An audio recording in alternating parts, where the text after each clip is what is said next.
I am the tofu golem. Please enjoy the video. You start by making the job safe and repeatable.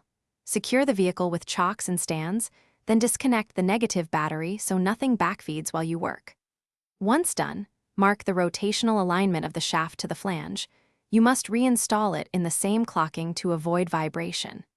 Make sure the transmission or differential is supported with a jack or stand, and use penetrating oil on visible bolts so they loosen cleanly without rounding. You now remove the shaft from its mount.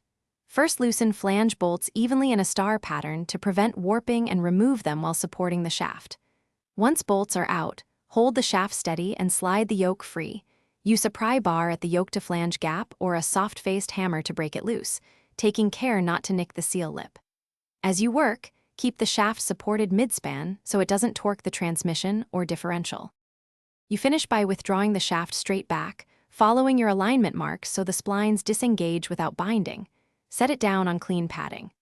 Now inspect universal joints, splines, seal lips, and the center bearing for play, scoring, or rust.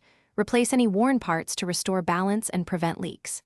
When reassembling, clean surfaces, apply light grease to splines, torque bolts to factory spec, and test for noise. If you feel